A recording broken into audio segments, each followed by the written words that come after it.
வணக்கம் சிறுவர்களே, வணக்கம். நான் வந்து இன்றைக்கு முள்ளத்தில் நிற்கிறேன். எனக்கு ஒரு அக்கா உண்டை கால் பண்ணி உதவி கேட்டவா. என்ன உதவின்னு சொல்லி சொன்னா, தாவா வந்து எப்படி சொல்றேன்னு சொன்னா, வீட்டுல இருந்து வீட்டு தயாரிப்பு தூள் ஐட்டங்கள் இல்லாத பவோடா, மிக்சர், அரிசிமா, உளுத்தம்மா, அப்படி என்ன மரவள்ளிக்கிழங்கு பொரியல், லட்டு, பனியாதரம், அரியாதரம், பைத்தம் பனியாரம், ஸோ அப்படி எக்ஸட்ரான்னு சொல்லி கணக்கா சமையல் செய்கிறா வந்து. ஸோ அவள் வந்து வட மாகாணத்திலே வந்து சமையல் போட்டிக்கு போய் என்ன சொல்றது, சமையல் போட்டிக்கு போய் கணக்கா பரிசுகள் வந்து வந்திருக்கா. அதில் வந்து அவள் கேக் பேக் பண்ணி கொண்டிருக்கா. கேக் பேக் மிஷின் கொடுத்துருக்காங்க, அந்த உள்ள பொறிக்கிற மிஷினால் கொடுத்துருக்காங்க, பரிசா எடுத்துருக்கா. ஸோ அதால் வந்து அவள் கணக்கா விஷயம் செய்து கொண்டிருக்கா.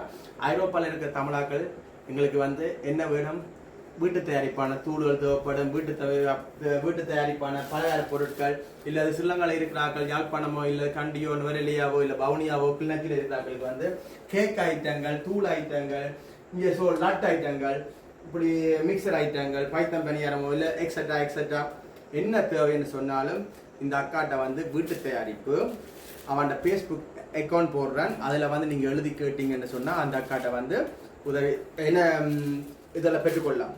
ஓகே, என்னென்ன விலை எப்படின்னு சொல்லி நீங்கள் அவளுடைய கால் பண்ணி அவளுடைய கதைச்சு எப்படின்னு சொல்லி பெற்றுக்கொள்ளலாம். சொல்லுங்க. இது வந்து அவர் அந்த தொழிலுக்கு ஒரு ஊக்குவிக்கிற இது வந்து உதவி என்ற அடிப்படையில எல்லாரும் கேட்பாங்க.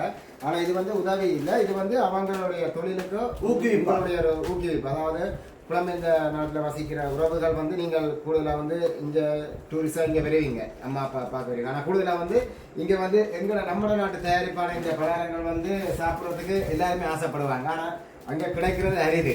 அதனால வந்து இவங்க எல்லாம் செய்து கொடுக்குறாங்க. கேக்காக இருக்கட்டும், தூளாக இருக்கட்டும், அப்படியான ஸ்வீட் ஐட்டங்கள் எல்லாமே வந்து இவங்களே இதன்றாங்க. இவங்களுடைய ஒரு தொழிலை வந்து நீங்கள் ஊக்குவிக்கிற மாதிரி, அதாவது ஒரு கை தட்டினா ஓசை வராது, பல கை தட்டினா ஓசை வரும்ன்ற மாதிரி உங்களுடைய ஒரு சப்போர்ட் வந்து இந்த அக்காவுக்கு கண்டிப்பாக தேவை. எனவே இதை வந்து இந்த அக்கா வந்து எங்களுடைய ஒரு உறவு மாதிரி நீங்கள் இணைச்சு அவங்களுக்கு அவங்களுடைய அந்த தொழில் முயற்சியை வந்து நீங்கள் ஊக்குவிக்கணும். அப்படி செய்தாலே பெரிய ஒரு சப்போர்ட்டாக இருக்கும் உங்களுக்கு. அதே மாதிரி முதலாவது வந்து இன்றைக்கு நான் அக்காட்ட வந்து ரயில் தான் சும்மா பார்த்து வீடியோ போட்டு அக்காவை மேலே உயர்த்தி விடணும்னு ஆசைப்பட்டு வந்தேன். ஸோ எனக்கு இப்போ என்ன சொல்கிறேன்னா, நானே ஸ்வீஸுக்கு ஏதாவது வாங்கிட்டு போக முடியாது. அக்கா இருக்கா கொண்டு போகக்கூடிய மாதிரிலாம்.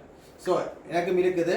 அப்படியே வெயிட் பண்ணுங்க ஒரு நிமிஷம். அக்கா வாங்க செய்கிறவா அக்காட்ட வந்து நான் இப்போ எல்லாமே வந்து ஒவ்வொரு பேக்கெட் வாங்க போகிறேன். ஓகே, ஏன்னா நான் முதலாம் தேதி போகிறேன் தானே, அப்போ கொண்டே போயிடுவோம்.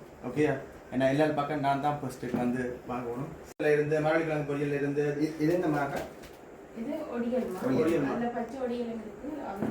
ஒடியல் மாவு கணக்கு ஒடியல் மாவு இருக்கும். அது வந்து அவிச்சு போடுறது வந்து மற்ற கூழுக்கு எடுக்கிற பச்சை ஒடியல். ஓகே, அப்ப இத நானும் ஒரு பட்ஜெட் பண்றேன். ஓகே, ஒரு பைத்தம் பனியா இருக்கு தான மற்ற ஸ்டோரி இருக்கு தான. ஓகே, நான் இது வந்து பண்றேன். அது லட்டு இருக்கு. ஒடியல் மாவு இப்ப ஸ்டார்ட் பண்ணேன். ஒடியல் மாவு கொஞ்சம் 10 லட்டு. ஓகே, சோ உறவுகள், நான் இப்போ வந்து இவன்ட கடைசியாக வந்து இவன்ட ஃபேஸ்புக் அக்கௌண்ட் போட்டு விடுறேன். உங்களுக்கு யாருக்கு என்ன தேவையோ அக்காட்ட வந்து கால் பண்ணி கேளுங்க. அக்கா இங்கே பாருங்க, இங்கே அக்கா கேக் அடிச்சுட்டே இருக்கிறா. வந்து நான் வந்த உடனே அக்கா வந்து கேக் வேலை நடந்து கொண்டு இருக்குது. அக்காவுக்கு இதெல்லாம் வந்து பரிசு பொருளாக கிடைச்சிருக்கேன்.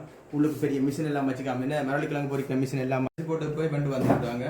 ஸோ அவங்க நாங்கள் இன்னும் வந்து ஊக்குவிப்போம். ஓகே, ஊக்குவிக்கணும். அதை வந்து உங்களுடைய கையில் இருக்கு. அதாவது அந்த நிறைய பேர் சொல்லுவாங்க, காசு கொடுத்து காட்டாங்க, உங்களுக்கு தொழில் வளர்த்து விடுங்கன்னு சொல்லி. ஆனால் அவங்க தொழில் செய்துட்டு இருக்காங்க இப்படியான ஸ்வீட் ஐட்டங்கள் செய்கிறது. அதை வந்து நீங்கள் அவங்கள ஊக்குவித்தாலே ஒரு பெரிய ஒரு ஹெல்ப்பாக இருக்கும். நீங்கள் ஊக்குவிச்சிங்கன்னு சொன்னால் அக்கா வந்து நாளைக்கு 10 பேருக்கு வேலை கொடுத்தா வேண்டாம். இங்கே இருக்கிற 10 பேருக்கு வந்து அவங்களும் 10 பேர் வளர்ந்து இப்போ இந்த 10 பேர் 100 பேருக்கு வேலை கொடுப்பாங்க. கண்டிப்பா. ஓகே, நன்றி, வணக்கம். மறக்காதங்க, அக்கா நம்பர் இதில் ஆட் பண்ணுறோம். ஓகே, நன்றி.